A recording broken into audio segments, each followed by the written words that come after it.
Today, we are starting up a council vote on 5 Pokemon within the NU tier. Deoxys Defense, Lycanroc-dusk, or as Eternally calls it, Lycandoggy, Cresselia, Gallade, and Flygon. Now, I'm sure some of these Pokemon are gonna have y'all scratch your head wondering why we're voting on them. I felt the same way when I saw some people nominate some of these Pokemon, so one of these Pokemon. So we're gonna talk about that today. I got a couple of the sets put in here just to showcase the main reason, at least in my opinion, that a lot of people would want any one of these Pokemon banned. And of course, I'll give you a little bit more insight as well. Before we get too far into it again, rule reminder, do you like daily competitive Pokemon content? Because if so, subscribe! On way to 10k subs by the end of the year, and I'm gonna keep letting y'all know I got a very fun video planned for when I hit 10k. I think y'all will like it. It's, again, magnum opus of my competitive career. I feel like I gotta talk about it. But I can only get to there if y'all help me out. Of course, if you're already subscribed, thank you! Leave a like, though, while you're down there. Comment down below what you think about our council slate. I still haven't voted yet, but maybe through this video I'll give you some insight into how I'll vote on some of these Pokemon. We'll see. Now, Deoxys Defense. DOD is being voted on for a couple reasons. One of them being it is just very hard to take down with this Cosmic Power set, and frankly, the set can kind of just snowball out of control through teams and run them down pretty easily. I love the EVs that I'm using on here. I just personally have felt being super fast is kind of okay on it. I think if you're not running Psychic Noise, though, maybe you go slower, because the appeal to Psy Noise kind of is that you have more immediate chip versus things like Broke, for example, things like Breloom. And without that, it's kind of like, do I really need all this speed? Regardless of that, don't pay too much attention to the EVs. This set is drawing ire, though, from a lot of people, because it's frankly just very hard to take Dio down. It is obscenely bulky. And the thing is, there's not really a lot of great responses to it beyond, like, critting with it Gallade versus it. As y'all see, that's even the set I have here, Scope of the Gallade. You can try having opposing bulky setup, but then that's when Dio decides that it's this set. And this set is probably the true, like, I don't even want to say balance killer, but like non-offense killer. Now, you'll look at the set and you'll immediately realize, oh, well, how do you beat this with a dark type?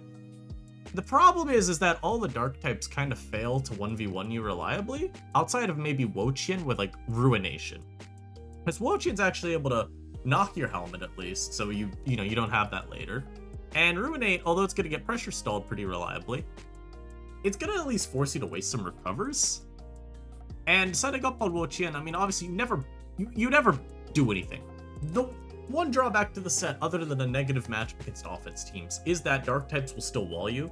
And so even though you can taunt things like Umbreon, Incineroar, Alolan Muck, and Wo-Chien, it doesn't really change that you don't do anything to them back. So they can still look for repositioning against you. And because Deoxys Defense is so weak, and how I've talked about as well, when you're not boosting special attack alongside stored power, it doesn't really become that amazingly strong. And so you do have a lot of room around this set as it boosts up, but its matchup against these slower paced teams is kind of demonic, because if your dark type ever goes down, it's like, yeah, you kind of have no good counterplay. Taunt's really cool because things like, say, Bronzong maybe would try to set up alongside you otherwise, and then of course they've got an even stronger stored power since it's not quad resisted, and they can boost up special attack too because they're running Calm Mind. Dio can just stop that with Taunt. Dio can even stop things like Umbreon from poisoning it, and maybe it retains its terastallizing option for later on. It could deny something like a Alolan Muck from using Rest if it needed to, or maybe even preventing a Haze or something. It could deny Incineroar from Swords Dancing Up. That's kind of the appeal to this set. It's just, the idea is you're trying to shut down anything that's like a fat setup sweeper. Because a lot of them do try to match Dio, and they just can't. A lot of them even would beat Dio if they could set up alongside it, but, they can't. Now, of course, that's why we did still have Nightshade here. With Nightshade, you are much better off against these dark types, and the drawback, of course, of no taunts kind of unfortunate, but it's not the end of the world. Now, another variant to Dio that's actually also been kind of getting some complaints is something like this, where it's just a stall breaker set, where you set up hazards and you are incredibly obnoxious. You can run Nightshade here, you can run Knockoff. Either is fine. Knock's a little bit more practical, I think, on this variant. But the idea is that Dio has a pretty good matchup against a lot of the entry hazard removal in the tier, and it has a very, very easy time just setting spikes repeatedly. There's not really anything in the format that comes out and is just immediately threatening to you that you don't have Knockoff to punish heavily. So things like Chandelure, for example, they can't just come out and be like, oh ho ho ho, I am going to destroy you. Well, you may have been knocked on the switch. I guess dark types would be the most practical thing here. And even then, I mean, I can switch, and a lot of the dark types are very bulky. So it's not like they're not all Incineroar, for example. But also having this fast taunt is really cool. You can definitely go more speed on this set. I think just having a lot of bulk's good. I've seen Phantomistics run one with no speed, and it's like somewhere around this for EVs, but I don't know what his EVs do, so I'm just gonna keep my EV spread. But this set's been viewed as also really annoying for the meta, just because balanced teams are really gonna struggle, since our interest removal options aren't very good. You know, it's either you run a spinner, and frankly, you're never spinning on Deoxys defense if it wants to Terrastallize. You just aren't. Or you're running Talonflame, seeding that you're getting knocked, and you still have to deal with it maybe just taunting you, and then spiking up. And since it's Helmet, you don't have to run Helmet, you can go Boots, you could probably run Lefties. But if you're Helmet, you're just gonna stall Talon out long term anyway. Also, again, pressure is really huge here. So, what's the counterpoint to Dio, of course? Well, one, you could just argue that the spike set isn't, like, particularly broken and it's just a good spiker. If you want to talk about the setup sets, most of the counterpoints to those have been, like, if you're mono stored power, then you really have absolutely no matchup against offense teams, and offense teams are still super common in the tier, so having, you know, a non-existent matchup is pretty bad. Additionally, you're walled by dark types, and even if you can try and cheese some of them with the taunt stuff, it's not like the end of the world. Plus, a lot of Pokemon run Terra Dark, like Lycanroc and Gallade, for example, and they will just, you know, stunt on you. Like, there's nothing you can do about a Lycanroc deciding to Swords Dance in your face. Or a Gallade trying to crit you down. Like, you just can't touch it. And if you're a Nightshade, well, a lot of other Pokemon with bulky setup actually just can set up alongside you and at least bother you. Now, I will say this. Nightshade is surprisingly annoying for some of these Pokemon, because you're looking at Pokemon like Bronzong, Incineroar, trying to think of others as well. Kind of Cress. No, Cress has recovery, and I'm trying to talk about no recovery. There's worlds where you beat Cress if you're Psychic Noise, by the way. The point really being, though, Nightshade makes a lot of substantial progress versus some of these recovery-less Pokemon. Even something like Klefki. I mean, if you're Terra Steel on DoD, Klefki just does nothing. It can be really rough. Like, Dio, having Nightshade on those bulky setup sets is really good for making progress versus some of these mons. You can just throw off Nightshades early because you have to respond pretty immediately. Obviously, Trick counts as a good counterplay as well, but let's be fair here. Sometimes the Trick is a little telegraphed. It does help that a lot of our Trick users are super powerful, and so things like Chandelure and Porygon Z are very scary to misplay around.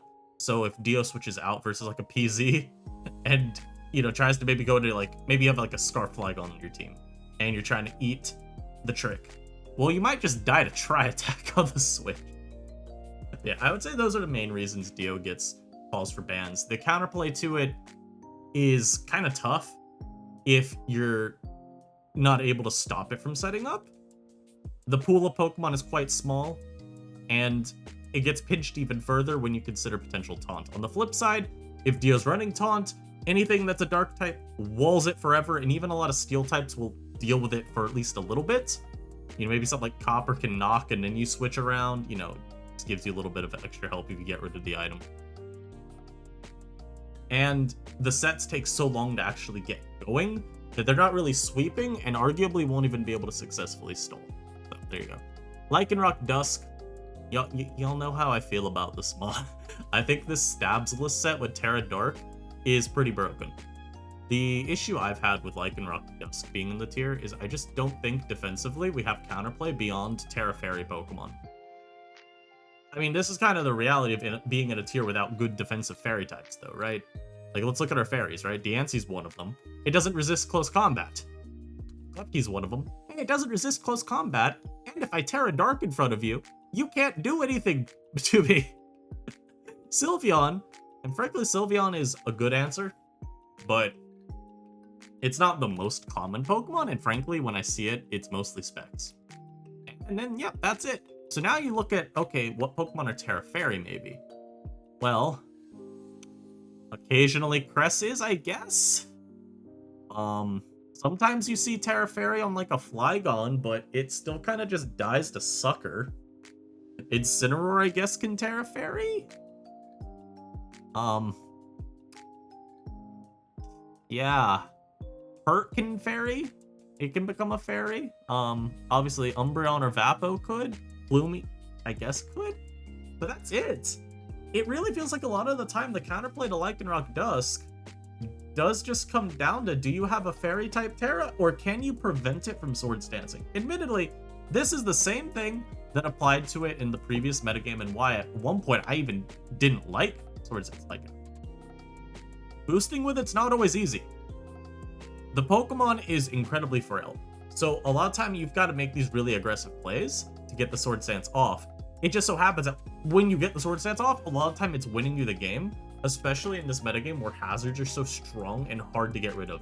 Literally, you have any type of spike, whether it's Deoxys, whether it's Klefki, whether it's even like a Quagsire, I'm sure would be okay. Diancie, a double rock's kind of meh, but you can make it work. Bramble. Lycanroc just eviscerates people. Because all your checks are taking so much chip, and a lot of the time too, things like Purd. The builds you see Lycan on, you're overwhelming Purd with like also having another mono team, like maybe like a Banded Flygon. So it can be really tough to answer Lycan in the context of the game. And so, I'm in the opinion Lycanroc-dusk is probably too much for the tier. I don't disagree there's counterplay. And frankly, getting Breloom actually does help, because it lives a +2 Sucker, even from Terra Dark. But is it enough?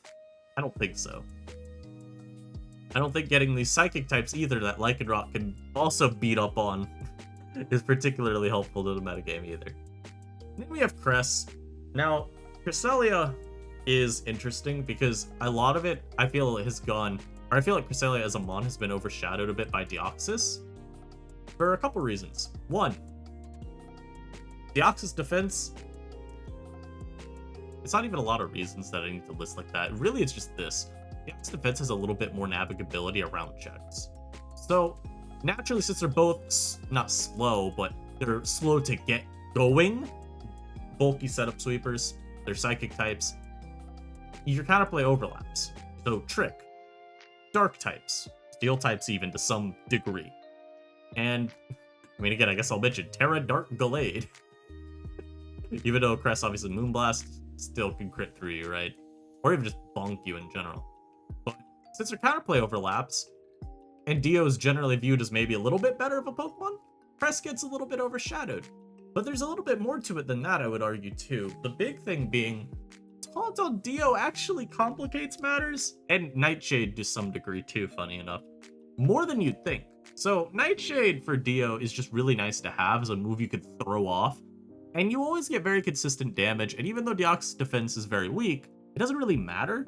You can just always rely on you're forcing that Incin in, you're forcing that Klefki or Bronzong in, and you're getting significant damage on them every turn. Most of these mons don't have recovery. Dude, with Cresselia throwing off a Moonblast off base 75 special attack, this is not a high number. And so these Pokemon come in and you just don't do anything. It's hard. Cress cannot make the same type of early game progress that Dio can make. But also, the lack of taunt is kind of big because it means that some of the counterplay that works into that may struggle, I should say, into DoD won't struggle into Cress. So my SD Incineroar, I can always boost versus Cress. I've seen way too... Okay, I don't know why. I read a forum post saying, oh yeah, Cress usually beats Incineroar. When? On what planet? Incineroar almost always slaughters Cresselia. Now maybe it's a matter of, oh, but if I tear... No. I will two-shot you. Yo ass is grass, and my Incineroar is the lawnmower, and he's very hungry. He wants his salad. So, there's that. Toxic, of course, too, from something like Umbreon ends up being more annoying, and is going to force Terras more reliably, since you can't taunt that. Trying to think of anything else I want to mention, too, that taunt's good for blocking, because we mentioned, like, other bulky setup. We could even mention Bronzong specifically here, being so much more annoying for Cress, because Dio has Nightshade for consistent progress, or it has Taunt to shut Zong down entirely. Cress just loses. Cress cannot beat Bronzong 1v1 without obscene luck. And Bronzong, because you get to boost 3 stats to +6, your stored power is being like 39%.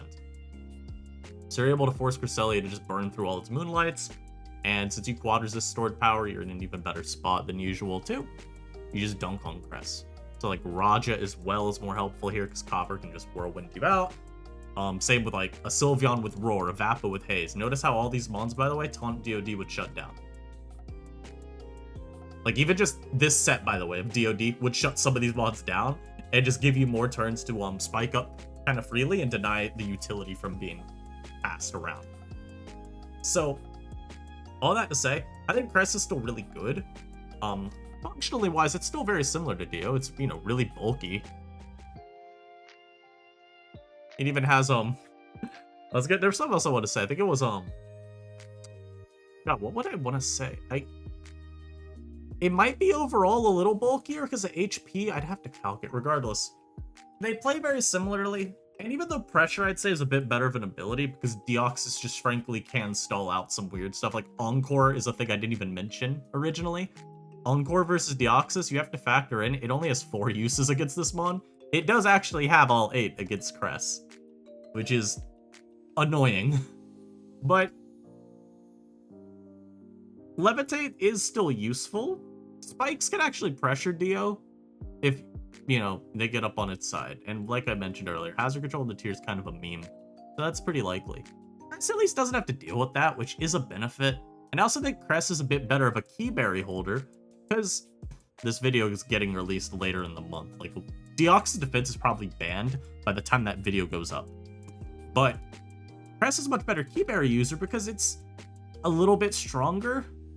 I feel like it's better off with using Calm Mind, whereas Dio's better off with stalling, is the thing, right? It's a 5 special attack difference, and at the end of the day, it's not like Cress is much stronger overall. But I think having a little bit better coverage just between Stored Power and Moonblast, because you at least can hit Dark types. When you get all your boosts, you'll do enough damage to matter. Whereas with Dio, it would much rather utilize its pressure and just stall stuff and be really obnoxious. So there's obvious incentives in Cress, and the Trick Scarf set's also pretty cool, just because of Lunar Dance. But in my opinion so far, I haven't felt that Cresselia is particularly broken. I think that could change, but I do believe it has more counterplay than Dio. A lot of the same issues too with how offense teams are going to give Cress a bit of issue. Especially when you consider, by the way, weather is still good. At least, like, manual rain is still good. And just like last gen, that does suck for Moonlight. I think snow could be okay, but we actually, you know, we need to see that in action anyway. But for now, I think Cress is going to stay. I know the results of the vote, by the way. Some of the vote. I know some Pokemon are literally not getting banned. First, I think, though, Cress will stay. I'm not voting to ban it. I want to see it in a meta without Deoxys, where some of the counterplay that's just worse into Dio gets more room, and maybe even just getting rid of like something like Lycanroc-Doggy, Doggy Rock, Lycan-Doggy, whatever you want to call it, maybe opens up a bit of a meta where we can just rely more on, you know, slower paced mons that also beat down Cress. In a way, it's like if the meta gets less offensive, that is better for Cress. But on the flip side, it's like, okay, some of Cress's checks get a lot better, and I think a lot of its checks are pretty, you know, pretty bulky, obviously, so they're not super or not bulky passive. My bad. Also, just wanted to mention this. The Crest Beater, you're welcome. Now, Gallade's actually also here. Now, some people will wonder why Gallade's here. It's just kind of always been a, standout wall breaker, but not a ton, maybe, is looked at as having changed for the tier shift. Especially because you think about what we talked about a lot of time in the previous meta. It's like, okay, well, Slowbro's a check, but you just die in 2 hits to Leaf Blade anyway, so who cared? The big thing really was, Slowbro gave you that Mon that you could still throw at Gallade, you resisted the dual stab, and then you had Regenerator to, always recover back whatever you lost, even if you got hit by Leaf Blade, right?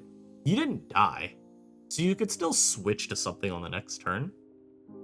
And you just gave yourself a little bit more room around Gallade. Now, we lost Bro, so we don't have that Mon that does that. Hell, we even lost Reuniculus, which wasn't necessarily a Gallade check, but you still resisted the dual stab, so Gallade had to make some plays versus you, especially factoring in Terra potentially to resist a knock. We lost Crocodile, which was a faster choice scarf user that could just bop Gallade, in addition to being immune to Psycho Cut, which, I mean, hey, that's a free in, right? Y'all remember the amount of times I would say, hey, I'm going Crook on the Psycho Cut. You probably also remember the amount of times that didn't work and I got Sacred Sorted, but beside the point, losing those Mons has opened up Gallade quite a bit. It is definitely better at breaking through Cress and Dio, especially since these Mons can't really threaten it. Like, Slowbro had Scald, so if you wanted to waste too many turns trying to break through Bro and it cheesed you a little early, that was bad. So like Cress or Dio, and also Bro just having naturally much more special attack, Cress and Dio are just kind of sitting ducks. Cress literally is a sitting duck, or I guess a floating duck. And you just kind of look to crit through them. You can Sword Stance up. You don't really care about anything they do. You can burn your Terra if you want. And you just slaughter them. Something I think is also worth noting, and shoutouts Kyo. He mentioned how the last meta, and probably still feels this way in this meta, I would guess. He said that routinely, the Mon he was always most annoyed by having to lead versus was Gallade. Because Gallade is so good at forcing some of the most awkward turns on turn 1 imaginable. And the fact is, it's pretty bulky. Special-wise, it has no physical bulk we're speaking of. But special bulk is quite good on Gallade, so it does take a lot of stray hits you wouldn't think. So it can sometimes be a little bit difficult to take down. And there's not really a lot that can pivot around Gallade either. And yeah, you're using stabs that have immunities. The problem is, like, a lot of the time when you're looking at a mod that takes one of them, it dies to the other. And so a lot of people are very reliant on Talonflame to beat Gallade down. And Talon still takes like 70 from Psycho Cut. So it's not exactly a clean interaction. It's like you try to pivot in Plume, and you just get Psycho Cutted and die. Or maybe you try to pivot in your Incineroar and you get Sacred Sorted. Gallade is just very punishing to misplay versus, and I'm gonna be honest, this is one of the mods I just don't know how I'm gonna vote on. I could see myself voting to ban it. I could also see myself saying, probably not. And here's Flygon. So, I'm gonna do justice to the people that wanted Flygon voted on, because there were a significant amount of people on council that did, and I don't think it's fair of me to just make fun of them for that. So, here y'all go. So, here's the thing with Flygon in the new meta, right? Losing Slowbro is kind of a weird thing, because we talked about how much Flygon was kind of okay with Slowbro being in the tier, since you just kind of U-turn spammed on it forever. And Magnezone was one of your better partners, Thundurus was one of your better partners. You could always pair it with something that just slaughtered the Bro play. And also, Flygon's EQ was always like out-damaging Regen. I think you turned it about as much as Regen, so if you got Hazards up, you could kind of get some of that initial damage to stick. So, you may not think it's like a huge thing, but keep in mind, again, it's a lot of the same with Gallade. Bro was just a very good scouting tool. And unlike, say, Mienshao, which Glowbro is a fine substitute for and still Regen scouts whatever Mienshao wants to do, among some of the other fighters too, I am a poison type. I don't scout Flygon. So, now we look at, alright, well, what are our checks to physical walls right now that are, like, good mons? Apolog's not really used in this meta. Cress just gets, Cress is immune to EQ, which is nice, and, if you EQ a Cress, you are letting it set up. But, you get you turned on, you're taking quite a decent amount from, like, Banded Flygon. Dio, same thing. Except EQ actually hits you. Keep going down the list. I mean, physical walls aren't even that many. Flag isn't used. Pert takes a lot from Banded EQ. It is only a single time switch. Same with Sylveon. Talonflame is a pretty alright Banded Flygon answer. You do have to be careful of Stone Edge, although it's not the most common on Banded since you won First Impression. But of course, plenty of other variants run Stone Edge. You got like Lumberry, Stealth Rock, Flygon, Scarfgon. DD can still run Stone Edge as well, even though you're seeing a lot of Substitute. This just kind of means Substitute. Terra Steel dumps on this anyway. Serena's not common, but also takes 1 million from U-Turn from Banded Gone. Vapo takes way too much from EQ. It's like always just forced to wish immediately. And again, Plume, which is one of the more premier physical walls right now, it doesn't really take Banded EQ well. Here's the reality of Plume. It's actually not as bulky as you'd think. 75-85 is not amazing. And you can even look at PU things like Belly Bolts take, Belly Bolt is not a Flygon check. It's taking 1 million. Bronzong, I think part of the reason Zong is a lot more common now is actually because it is a Flygon wall. The unfortunate reality is Zong is still pretty passive though. So if Flygon does U-turn, then you're kind of just always ceding momentum. But regardless, yeah, Zong's a very good counter. I'm going to call it a counter. You get U-turn up, that doesn't mean you're not a counter. And it's like, yeah, there's not really anything else down here. We talk about Glub where you just get EQ'd. Wo-Chien, you get U-turned on and die. You just evaporated. And so, this is just talking about Bandit. But the whole point really is, we lost one of the best EQ scouts in the entire meta, and we didn't really get anything back that could do that like Bro did. And then you look at all the other counterplay, the Flygon, all the other, physical walls, EQ resists, or immunities. There are some real issues I gotta factor in. Add on that you got, Dragon Dance as a set. Let me, fix the set here. It's, a little cringe. A little cringe is putting it lightly. This is another set that we have some people calling broken. DD Flygon is very, adept at finding setup opportunities, especially in a Talonflame spam heavy meta, where you just run Terra Steel, you can DD up if it wants to try to come in predicting a U-turn, and you just Terra Steel and sub, and there's nothing it can do to you, unless it's Flare Blitz. It's partly why you see a lot of Flare Blitz Talon right now, because without it, there's a lot of mons that actually are just trying specifically to beat up on, Brightbird Talon, with things like Terra Steel. So this set can be pretty annoying, and Terra Steel also, of course, helping out if there's a Sylveon on the other team that's trying to come in and, hit you while you're behind the sub. At least you can then resist Stage Voice. It also gets you a little bit more setup opportunity against things like, there's Vileplume, that was the other one. Vileplume, even something like Scarf Monkey Dory. You can't really be revenge killed by it once you get that Terra Steel gone, or active, Porygon Z. Struggles a lot more versus 2. So it works out very well. So that is why Flygon is on here. Now, why am I voting no ban? A couple reasons. One, I do think the meta is healthier with Flygon in it. That's just a reality of it. I don't think Flygon being banned is a positive for the metagame at all. I think it is just a net negative.